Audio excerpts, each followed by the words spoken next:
Hello दोस्तों, माइंडफिट growth channel में आपका बहुत बहुत स्वागत है। आज मैं बिना किसी तैयारी के आप लोगों के सामने उपस्थित हूँ और मेरे मन में यह है कि मैं आप लोगों से माइंड के बारे में बात करूँ और अपने कुछ अनुभव आपसे साझा करूँ कि मैं अपने माइंड को कैसे कंट्रोल तो मैं नहीं कहूँगा, कैसे मैनेज करने की कोशिश करता हूँ। देखिए, इस बात को तो आप स्वीकार करेंगे, एक्सेप्ट करेंगे कि दुनिया में सबसे मुश्किल काम अगर कुछ है तो वो है कि अपने माइंड को मैनेज करना। आप कितने भी बड़े ज्ञानी हैं, आप कितने भी बड़े साधु हैं, आप कितने भी बड़े सन्यासी हैं, आप कितने भी बड़े योगी हैं, आपके लिए माइंड को मैनेज करना और उसको हमेशा एक ऐसी स्थिति में बना के रखना कि जहाँ पर कि वो पॉजिटिव है और आपको वैसा काम करने दे रहा है जैसा कि आप काम करना चाहते हो, ये बहुत बड़ी बात है। तो बहुत छोटे छोटे ट्रिक्स मेरे पास हैं अपने लाइफ में अपने माइंड को मैनेज करने के लिए जो मैं यूज़ करता हूँ। एक तो जो जिसको बोलते हैं कि दिनचर्या, सुबह की दिनचर्या की जब बात होती है तो सुबह का मेरा एक सेट दिनचर्या है और उसकी वजह से मुझे बहुत फ़ायदा होता है। और अगर मैं कहूँ कि जैसे मेडिटेशन मैं करता हूँ, प्राणायाम मैं करता हूँ, दिन भर में भी मैं कई बार अपनी बॉडी को फील करता हूँ, माइंडफुलनेस वाली स्टेट में जाता हूँ, अपनी सांस पर ध्यान देता हूँ, फिजिकल वर्कआउट करता हूँ, जिम जाता हूँ, रनिंग में करता हूँ, मैराथन दौड़ता हूँ, आप लोगों को मालूम ही है। लेकिन बहुत ईमानदारी से बताऊँ तो इसके बावजूद भी कई बार मैं माइंड को ठीक से मैनेज करने में असफल रहता हूँ और माइंड मुझे लगता है कि बहुत सारी बिना वजह की समस्याएं जीवन में लेके आता है। तो ये तो तब है जबकि मैं इतने सारे काम करता हूँ। पिछले 10 सालों से मैं लगातार बहुत सारी चीज़ों को जानने की कोशिश कर रहा हूँ कि किस तरह हम अपने माइंड को मैनेज कर सकते हैं, किस तरह हम अपने जीवन को मीठा और आनंद से भरा हुआ और सफलताओं से भरा हुआ बना सकते हैं। लेकिन इसमें चुनौतियाँ बहुत ज़्यादा हैं और मैं जितने लोगों से मिलता हूँ, खासकर यंग लोगों से मैं जब मिलता हूँ तो उनसे जब बात करते हुए मुझे समझ में आता है कि उनके लिए माइंड को मैनेज करना इतना ज़्यादा मुश्किल हो गया है और ख़ासकर आजकल के आधुनिक समय में, जबकि माइंड के लिए डिस्ट्रैक्ट होने की हज़ार बहाने हैं। एक तो हमारा मोबाइल ही है, मोबाइल में जिस तरह की सूचनाएं हम लोगों को मिलती है, जिस तरह का आजकल माहौल है, जिस तरह से हमारे पर बॉम्बार्डमेंट होती है सूचनाओं की, उन सब के बीच रहते हुए, उन सब चीज़ों को देखते हुए अपने माइंड को सही से मैनेज कर पाना वाकई एक बहुत मुश्किल काम हो गया है। यही वजह है कि आजकल लोग बहुत ज़्यादा डिप्रेशन में जाते हैं, बहुत ज़्यादा एंजाइटी का शिकार होते हैं और ज़्यादातर लोगों के शरीर जो है सुपर फिट नहीं है, मतलब शरीर से भी बहुत दिक्कतें हैं। असल में क्या है कि देखिए, शरीर और माइंड जो है आपस में जुड़े हुए हैं। मैं कई बार इसको एक हैक की तरह यूज़ करता हूँ कि जब कभी मेरा माइंड थोड़ा सा विचलित होता है, थोड़ा मेरा माइंड सही से काम नहीं कर रहा होता जिस तरह से मैं चाहता हूँ, तो मैं कई बार शरीर के बहाने भी, शरीर के रास्ते भी माइंड को ठीक करने की कोशिश करता हूँ।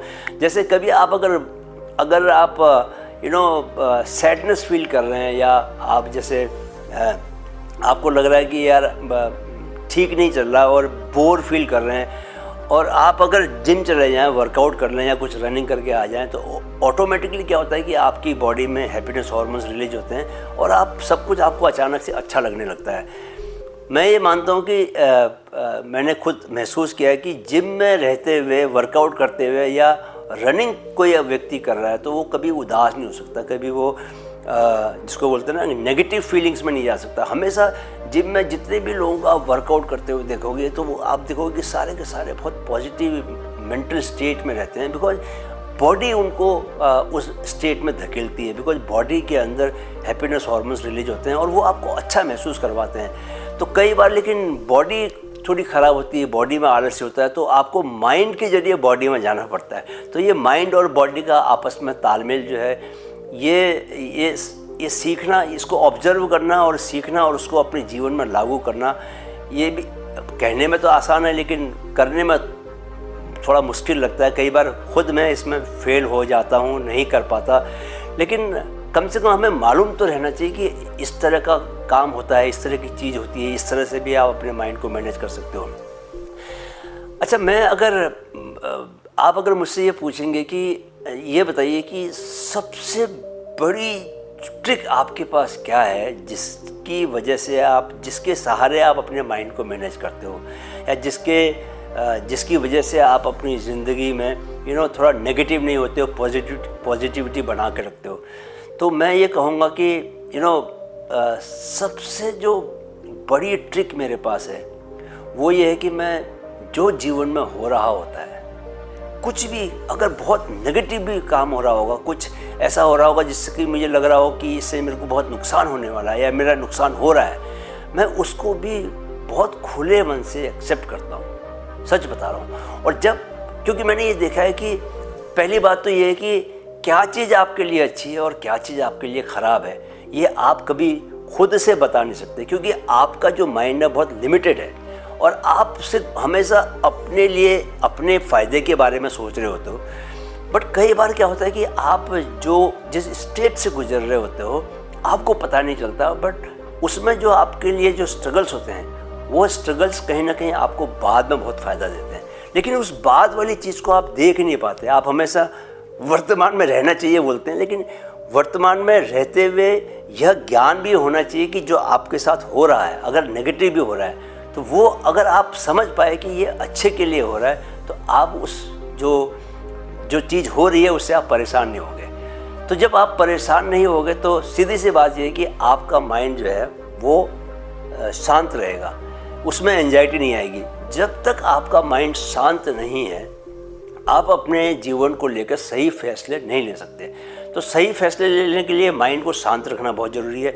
माइंड तभी शांत रहेगा जबकि आप ये स्वीकार करोगे कि आपके जीवन में जो कुछ भी चल रहा है वो सही चल रहा है। उसकी वजह से आपको उसमें अगर कुछ चीज़ें ख़राब भी हैं तो भी आप अगर ये मान सको कि ये इस बात को समझ सको कि यार यूनिवर्स जब कभी आपके लिए काम करता है, ऐसा आप लोगों के साथ भी कई बार हुआ होगा कि कोई चीज़ आपको कभी लगी होगी कि यार ये मेरे लिए बहुत ख़राब हो रही है, ये मेरे लिए ठीक नहीं है। आप इंटरव्यू देने गए और इंटरव्यू में फेल हो गए, रिजल्ट आया, आपको नौकरी नहीं मिली, या कहीं पर आपने चाहा कि आपका एडमिशन हो जाए, वहाँ पर आपका एडमिशन नहीं हुआ, या जिस तरह का भी आप रिजल्ट चाहते हैं उस तरह का रिजल्ट नहीं मिला, तो उस वक्त तो बुरा लगता है। लेकिन ऐसा कई बार आपके साथ हुआ होगा, पक्का मेरे साथ तो बहुत बार हुआ है ऐसा कि कुछ ही समय के बाद 6 महीने के बाद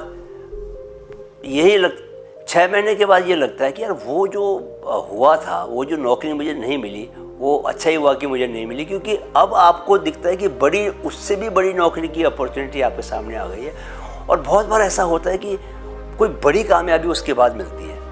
तो ये जो नज़रिया है, ये जो इस तरह से चीज़ों को देखने का जो नज़रिया है, ये सब लोग ला नहीं पाते। इसलिए ज़्यादातर लोग परेशान रहते हैं, ज़्यादातर लोग एंजाइटी में रहते हैं, ज़्यादातर लोग जो अपने सामने जो उस वक्त मुश्किलें आ रही होती हैं उन मुश्किलों की वजह से हताश में रहते हैं, निराशा में रहते हैं और उदास रहते हैं कि यार मैं कहाँ, इतना विकट समय, वाई मी, मैं ही क्यों, मुझे ही क्यों इतनी परेशानी से गुजरना पड़ रहा है। हालांकि आप ये देखें कि ज़िंदगी जो है वो परेशानियों से जूझने का, परेशानियों के खिलाफ लड़ने का ही नाम ज़िंदगी है। अगर आपके जीवन में कुछ परेशानियां हो ही ना तो आपको क्या जीवन में मज़ा आएगा? बिल्कुल मज़ा नहीं आएगा। आप तो जीवन में अगर कुछ स्ट्रगल्स हैं, परेशानियां हैं, मुश्किलें हैं, तो पहली बात तो उनको इसलिए भी आपको स्वीकार कर लेना चाहिए कि वो जीवन का हिस्सा है। क्योंकि सिर्फ मरे हुए लोग ही आराम से रहते हैं, उनके जीवन में कोई उनके जीवन में बोल रहा हूँ, उनके पास कोई स्ट्रगल्स नहीं है। तो अगर मेरा सबसे बड़ा तरीका ये है कि मैं अपने मौजूदा स्ट्रगल्स को, मौजूदा परेशानियों को, जो कुछ भी मेरे जीवन में होता है उसको मैं एक्सेप्ट करता हूँ, स्वीकार करता हूँ और ये मानता हूँ कि परमात्मा वो उन परेशानियों से मुझे गुजार रहा है, क्योंकि परमात्मा मेरे को तैयार कर रहा है। जैसे ही मैं इस तरह से सोचना शुरू करता हूँ, वो जो परेशानियाँ होती हैं, वो जो मुश्किलें होती हैं, वो मुझे परेशान करना बंद कर देती हैं। अच्छा, जैसे ही वो मुश्किलें परेशान करना बंद कर देती हैं, आपका माइंड शांत हो जाता है। अब उस शांत माइंड से शांत माइंड ही आपकी सबसे बड़ी शक्ति है ना? तो उस शक्ति का इस्तेमाल करके आप अपने लिए नए रास्ते बनाते हो। लेकिन अगर आप परेशान रहे, एंजाइटी में रहे, तो आप सही से फैसले ही नहीं ले सकते। एक जो घबराया हुआ दिमाग है वो कैसे आपके लिए कोई रास्ते ढूंढ सकता है, कैसे कोई सही फैसला ले सकता है? वो तो उन्हीं मुश्किलों में इसीलिए तो बीमार भी पड़ते हैं, क्योंकि वो नेगेटिव सोचते रहते हैं और अपने को उन स्थितियों से, उन परिस्थितियों से, उन मुश्किल परिस्थितियों से बाहर नहीं निकाल पाते। मसलन जैसे मैं देखता हूँ कि जैसे कुछ नौजवान जो है छोटी तनख्वाह वाली, कम तनख्वाह वाली नौकरी करते हैं और बहुत कूड़ते रहते हैं कि यार मेरी सैलरी बहुत कम है, मेरी सैलरी बहुत कम है। अब सवाल ये है कि सैलरी तो कम है, आप उस कम सैलरी वाली स्थिति से निकलने के लिए कर क्या रहे हो, है ना? तो वो करना तभी पॉसिबल है जब आप एकदम शांत माइंड से ये सोचोगे, क्योंकि जब शांत माइंड होगा तो शांत माइंड में ही आइडियाज भी आते हैं। घबराए हुए परेशान माइंड में कभी अच्छे आइडियाज़ भी नहीं आएंगे। जब आपका माइंड शांत होता है तो सुपर आइडियाज़ आपको आ सकते हैं। अच्छा, वो इतने बड़े आइडियाज़ आ सकते हैं कि उन आइडियाज़ के जरिए आप बहुत बड़ी सफलता भी प्राप्त कर सकते हो। पूरा जीवन जो है, संसार जो है, वो बेसिकली आइडियाज़ के ऊपर चल रहा है। और आज हम जो यहाँ पहुँचे हैं उसकी बहुत बड़ी वजह यह है कि हमारे पूर्वजों को बड़े बड़े आइडियाज आए, किस तरह से साइंस को लेकर नए नए आविष्कार हुए। बिना आइडियाज़ के वो आविष्कार हो नहीं सकते थे। तो आइडियाज़ को लाने के लिए हमें अपने माइंड को शांत रखना बहुत ज़्यादा ज़रूरी है। तो माइंड को शांत रखने के लिए जब तक आप चीज़ों को एक्सेप्ट नहीं करोगे, स्वीकार नहीं करोगे।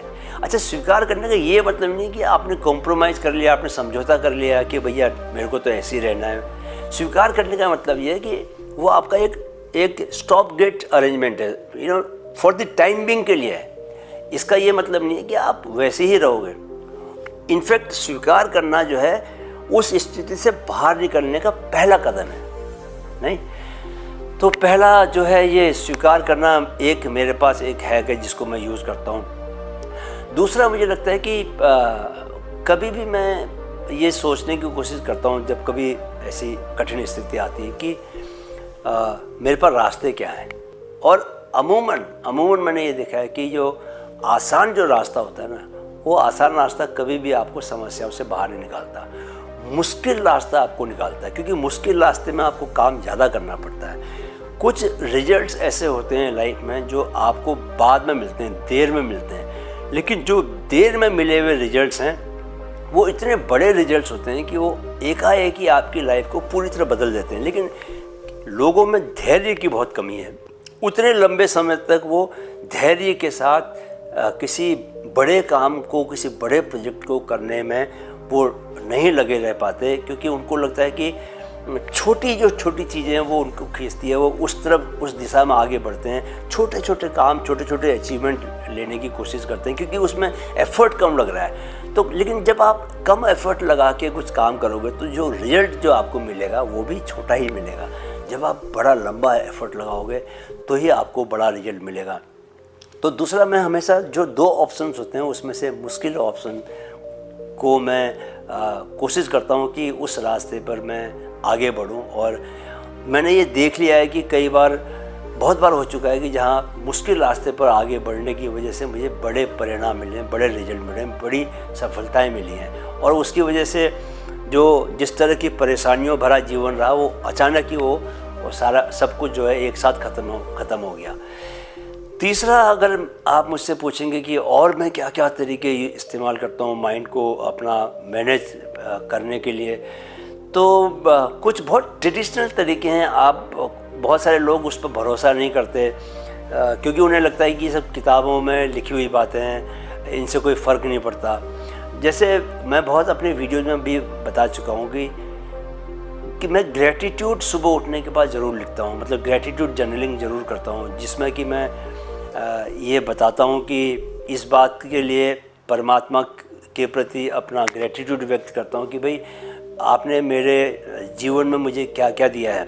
अच्छा, जब मैं उनको लिखता हूँ तो उसमें मैं ऐसा नहीं लिखता कि मुझे घर दे दिया तो इसके लिए ग्रेटिट्यूड, मुझे गाड़ी दे दी इसके लिए ग्रेटिट्यूड, मेरी तनख्वाह अच्छी है, मेरी अच्छी नौकरी है इसके लिए ग्रेटिट्यूड, बल्कि मैं क्वालिटीज़ की ज़्यादा बात करता हूँ, ह्यूमन क्वालिटीज़ की बात करता हूँ। जैसे मैं अमूमन ये लिखता हूँ कि ज्ञान को पाने की दिशा में मेरी जो प्यास है, मेरी जो भूख है ज्ञान के लिए, वो तुमने मेरी बनाई हुई है, इसके लिए परमात्मा आपका बहुत धन्यवाद।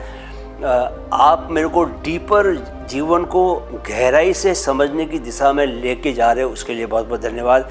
मुश्किल स्थितियों में भी मैं घबराता नहीं है, मुश्किल स्थितियों में मैं अपने ऊपर टिका रहता हूँ, इसके लिए बहुत बहुत धन्यवाद। मुझे स्ट्रेस और एंजाइटी से लड़ने की आप शक्ति देते हो, इसके लिए बहुत बहुत धन्यवाद। मेरा जीवन लगातार उच्चतर दिशा में बढ़ता जा रहा है और मैं किन्हीं भी मुश्किल स्थितियों से घबराता नहीं हूँ, इसके लिए बहुत बहुत धन्यवाद। तो इस तरह की जो बातें हैं जहाँ पर ह्यूमन क्वालिटीज़ की बात होती है, उनको लेकर मैं ग्रैटिट्यूड व्यक्त करता हूँ। क्योंकि देखिए, जीवन में जो आपको फिजिकल लाइफ में जो चीज़ें दिखती हैं, मटेरियलिस्टिक लाइफ में जो चीज़ें दिखती हैं, उनके पीछे असल में ह्यूमन क्वालिटी जिम्मेदार हैं।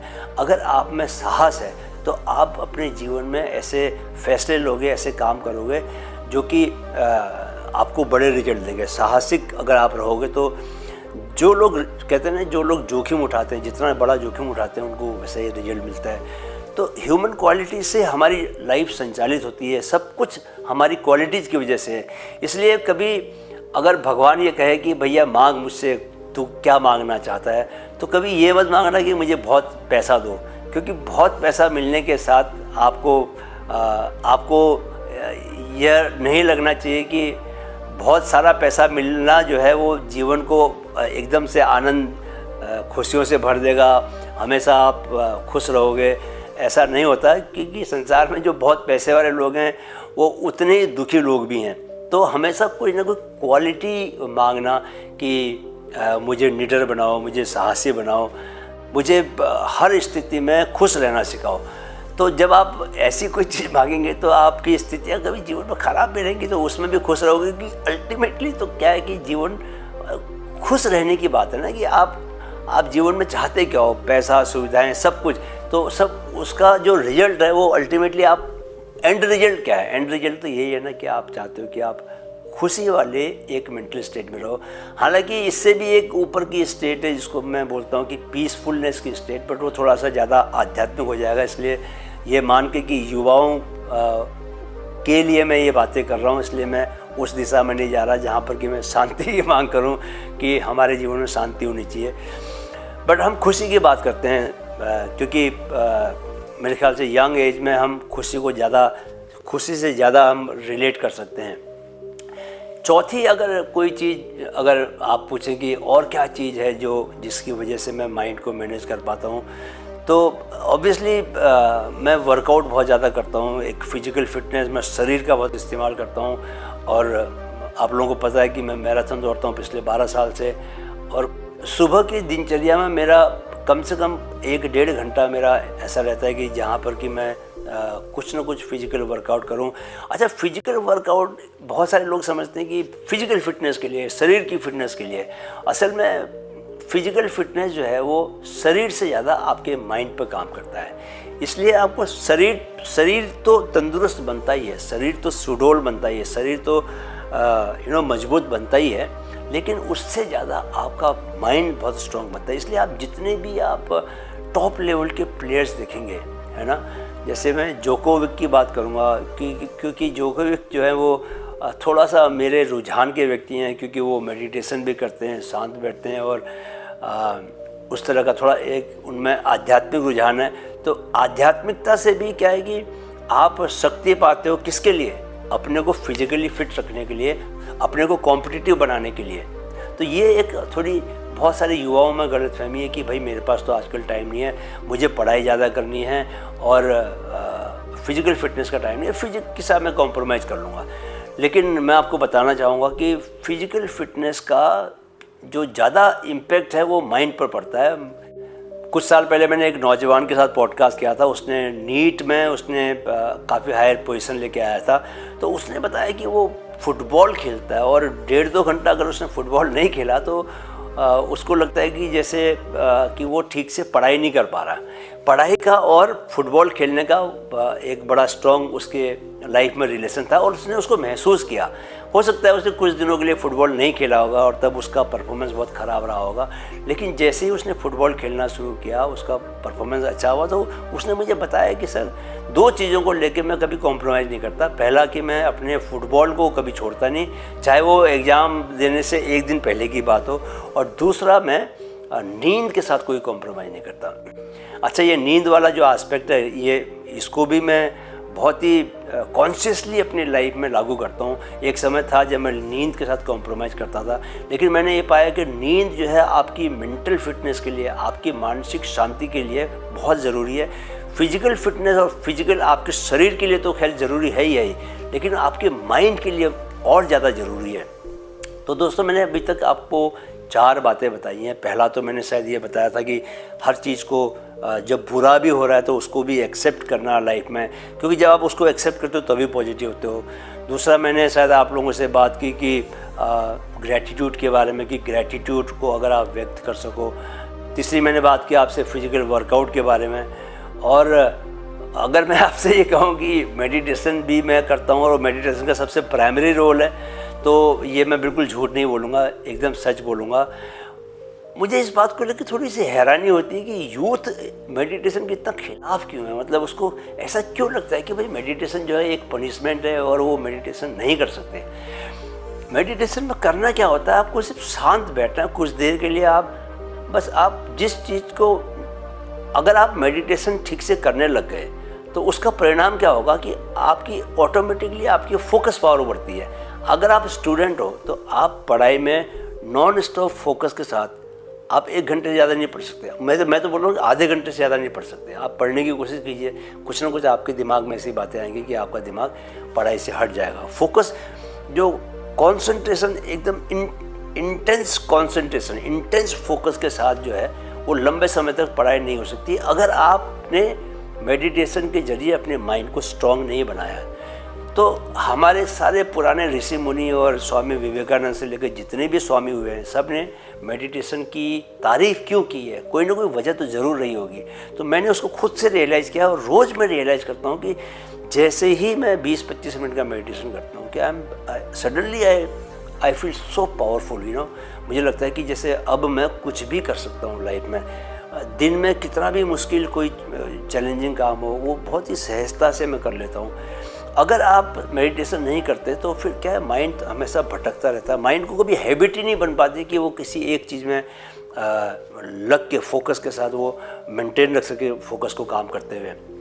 और जितने भी काम आप करते हैं, सुबह उठने से लेकर रात सोने तक, सारे कामों में फोकस की ज़रूरत होती है। और सोचिए कि आप हर काम फोकस के साथ करने लग जाए। खाना बना रहे हैं तो वो भी फोकस के साथ काम कर रहे हैं, जो भी आप कर रहे हैं सब कुछ फोकस के साथ करने लग जाएंगे। आप सोचिए quantity and quality of results that you can get. तो चौथी जो चीज़ है, या 5वीं मैं काउंट नहीं कर रहा हूँ, वो मेडिटेशन है। मेडिटेशन करने के लिए कुछ करना नहीं है, आपको बस हो गया बैठना है। इनफैक्ट कुछ थोड़े बहुत साइंस ये है कि आपको फिंगर्स को जो है ज्ञान मुद्रा में लेके आना पड़ेगा। इससे आपका जो कंट्रोल है वो ऑटोमेटिकली थोड़ा सा बढ़ जाता है। तो आप ज्ञान मुद्रा में लेके आप आराम से बैठ जाइए और आंखें बंद कर लीजिए, और यहाँ पर दोनों आँखों के बीच में शिव की जहाँ तीसरी आँख है वहाँ पर आप ध्यान लगाइए। वो विचार आएंगे, थॉट्स आते हैं, थॉट्स को आने दीजिए, जाने दीजिए। थॉट्स को आप कंट्रोल करने की कोशिश मत कीजिएगा, क्योंकि थॉट्स को आप जितना कंट्रोल करने की कोशिश करेंगे उतना ही आप ज़्यादा परेशान होंगे, और वो उस परेशानी में आप फिर शांति से बैठ नहीं सकते। जैसे ही आप थॉट्स को अपने कंट्रोल से बाहर कर देंगे, वैसे ही आप थोड़ा शांत महसूस करेंगे। अगर थॉट्स आते हैं तो आने दीजिए उसको, और क्योंकि थॉट्स आएंगे और चले जाएंगे। थॉट्स के जो स्वभाव है, विचारों का स्वभाव क्या है, वो आते हैं और जाते हैं। मैं तो बार बार बादलों का उदाहरण देता हूँ कि विचार क्या होते हैं, बादलों की तरह होते हैं, वो उड़ के आते हैं। कोई भी विचार आपके दिमाग में बहुत लंबे समय तक नहीं रह सकता, अपने आप चला जाता है वो। तो इसलिए थॉट्स की परवाह नहीं करनी है, बस बैठना है। और रोज़ आप करने लगेंगे तो आपके माइंड में, जैसा कि मैं बहुत सारे वीडियोज में मैंने बात की है, न्यूरल सर्किट की बात की है, तो वो न्यूरल सर्किट बनने लग जाते हैं। कोई भी काम को आप बार बार रिपीट करोगे तो आप न्यूरॉन्स का सर्किट उतना ही मजबूत होता जाएगा। जितना आपका न्यूरॉन्स का सर्किट मजबूत होता जाएगा उतना ही आपके लिए वो काम आसान होता जाएगा, चाहे वो मेडिटेशन क्यों ना हो। तो ये 4-5 तरीके हैं जिनका मैं इस्तेमाल करता हूँ अपने माइंड को मैनेज करने के लिए। मुझे लगता है कि 60-70% तक मैं अपने माइंड को मैनेज कर लेता हूँ। अभी भी बहुत सारी तकलीफ़ें हैं माइंड को लेकर। कई बार मुझे लगता है कि माइंड अभी भी उस तरह से बिहेव नहीं करता जिस तरह से मैं चाहता हूँ कि वो बिहेव करे। बट उस दिशा में अभी मैं भी कोशिश कर रहा हूँ, जो किताबें पढ़ता हूँ, मेडिटेशन कर रहा हूँ, या सारे काम जो मैं नए नए करने की कोशिश कर रहा हूँ कि माइंड, किताबें बहुत सारी मैं पढ़ रहा हूँ, तो वो प्रयास जारी है। लेकिन ये 4-5 चीज़ें हैं, इनकी वजह से मुझे बहुत ज़्यादा फ़ायदा हुआ है पिछले 10 सालों में। एक समय था कि मेरा माइंड बिल्कुल चीज़ों के पीछे भागता था। अभी कम से कम वो चीज़ों के पीछे भागता नहीं है, थोड़ा स्थिर हो गया है। और माइंड जितना स्थिर होगा, है ना, जितना शांत होगा, उतना वो पावरफुल बनता जाएगा। और बाकी तो न्यूरोप्लास्टिसिटी के बारे में मैं अभी बात नहीं करता। जितना आप माइंड को मैनेज करना सीखते जाओगे, उतना आपका माइंड बदलता भी जाता है। मेडिटेशन करने की वजह से, माइंडफुलनेस में रहने की वजह से आपका माइंड नया बनता जाता है। नया माइंड बोले तो कि उसमें जो माइंड के जो इंग्रेडिएंट्स हैं वो पावरफुल होते जाते हैं और माइंड अपने ऑप्टिमम लेवल पर, ऑप्टिमम कैपेसिटी में काम करता है। और सारा का सारा स्ट्रगल यही है कि हम कैसे अपने माइंड को उसके ऑप्टिमल लेवल तक लेके जाएं। तो 4-5 चीज़ें आप ट्राई करके देखिए और देखिए किस तरह से आप इन चीज़ों को करके क्या फ़र्क पड़ता है, आप क्या बेहतर माइंड को मैनेज कर पाते या नहीं कर पाते। बट आप में एक ना इंटेंट ज़रूर होना चाहिए कि यार मैं अपने माइंड को बेहतर मैनेज करना सीखूं। जब तक आप वो इंटेंट के साथ काम नहीं करेंगे, तब तक आप इस काम को कर नहीं पाएंगे, क्योंकि ये काम थोड़ा सा टेढ़ा काम है, थोड़ा सा मुश्किल काम है। बट कोशिश करने वालों की हार नहीं होती। कम से कम ये जो 4-5 मैंने आपको बातें बताई है, इनको लागू करने की कोशिश कीजिए। देखो क्या होता है कि अगर वो मेरे साथ सही साबित हुई है, मुझे उसका रिजल्ट मिला है, तो आपको भी रिजल्ट मिलेगा, प्रोवाइडेड कि आप भी उसी इंटेंसिटी और इंटेंट के साथ उस पर काम करें जिस इंटेंसिटी और इंटेंट के साथ मैंने उस पर काम किया है। हालांकि अभी कंप्लीट नहीं है, बट वो ऑनगोइंग जर्नी है। ये कोई ऐसा नहीं है कि आपने एक समय तक काम कर लिया और आपका माइंड मैनेज हो गया, आपने सब कुछ सीख लिया, उसके बाद से आप कुछ करना ही बंद कर दो। ये रोज़ का काम है। रोज़ every day you have to sit down, you have to meditate, every day you have to do all those things.